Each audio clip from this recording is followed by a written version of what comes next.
Hi, I'm Judy Forbes here. I'm here to talk to you about assessment for learning and respond to some questions in order to tell you my story. So what is assessment for learning? I thought the best way that I could share this with you is to use the comments and experiences of the CBA or Capability Building Assessment participants and workshop facilitator Rob Stoll. Assessment for learning is best defined using their words as working towards best practice in assessment and learning, and it is an emerging approach. It's engaging the next generation of learners, workers and educators, and aligned to both industry and training standards. It positions learners as active learners, and it develops the capacity for learners to make their own judgments about learning and practitioners to support that through their professional judgment, skills and knowledge, and contributes to skills beyond training, certainly into and including the workplace. Where did it originate from?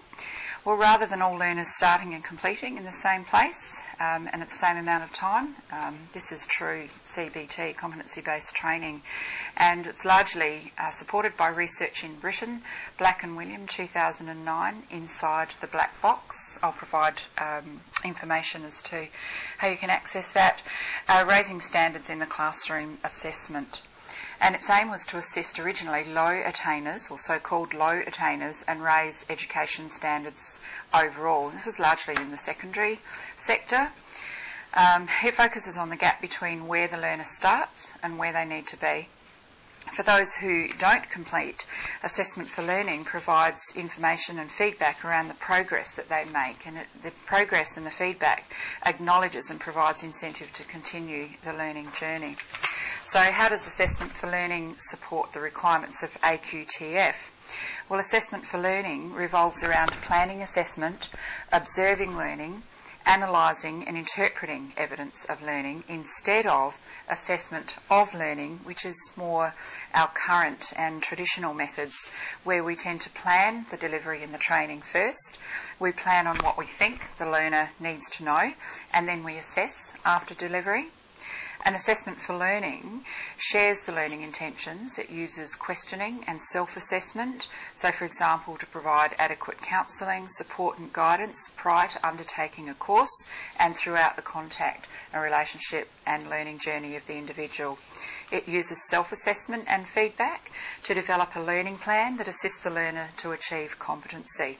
And it uses evidence to provide an opportunity to develop a picture of the learner's competence, knowledge and skills in relation to the qualification that they're undertaking, in your case, beauty services. And so the purpose of assessment to develop a learning and assessment strategy might be through undertaking RPL, workplace assessment or authentic workplace tasks.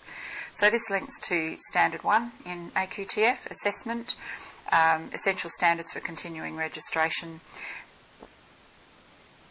Excuse me for a moment, I don't think I need to quote the whole standard. But basically, Assessment for Learning there really relates to being an effective part of planning for vet delivery, and really is central to delivery. It involves high quality interactions from vet trainers, industry and learners, and it's an essential skill for you as a qualified vet practitioner. It recognises the full range of learning. How is it different? Well, really it focuses on individual, small group and workplace needs and development. It diagnoses the learning needs in order to inform your planning and further learning. It clarifies and shares the learning and criteria for success. It engages learners and establishes relationships. It engineers effective discussion, questions and learning tasks. It uses feedback as a key to understanding, both from the learner's point of view to understand what is expected, but also from the practitioners to understand the learner and help them to move forward. It uses industry and training standards, and that is job roles, what is described in the Assessment for Learning principles as guild knowledge, which to us in training package terms would be essential skills and knowledge, and critical aspects of assessment, dimensions of competency, employability skills rather than performance criteria. It assumes that learners are not empty vessels and capitalises on the experience of learners while building on what they already know, and it is unique to every learner. So the way that I do that is I start with a self-assessment using questions for the learners, and I do this both in RPL but also in class-based training and workplace training. And I ask, what do you understand, for example in the children's services sector, what do you understand about the sector? What skills do you think are required? And what skills do you have? What are your strengths? And this might be around learning, or it might be around the particular industry. And what do you expect to learn? What would you like to learn? And what do you need to learn? So you're sharing the essential knowledge and skills up front. And they start to develop an understanding of what competency means in your industry.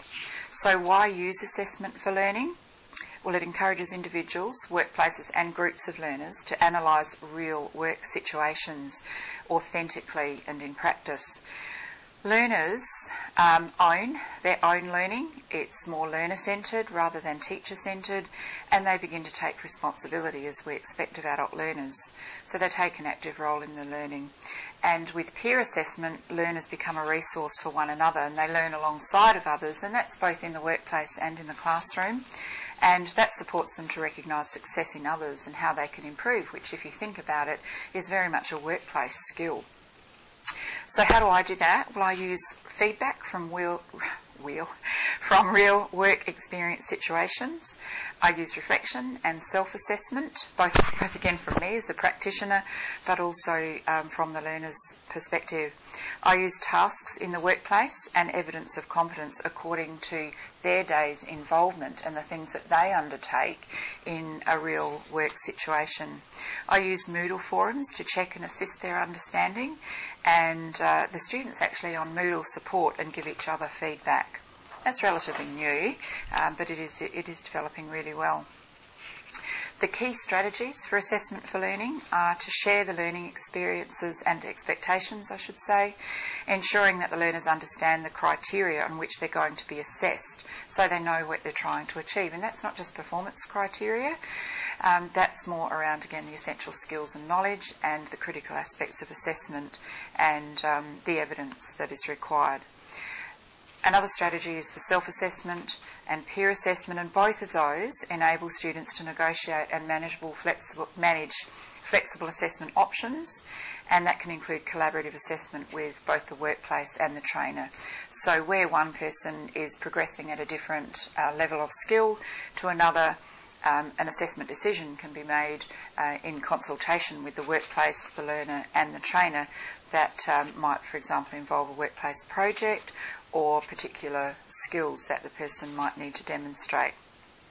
It's about asking thoughtful questions, careful listening and reflective responses, and again that's both yours to the learner and theirs to you. So where you're asking them a question and they're reflecting thoughtfully on the response, you can see that they're beginning to understand the concepts.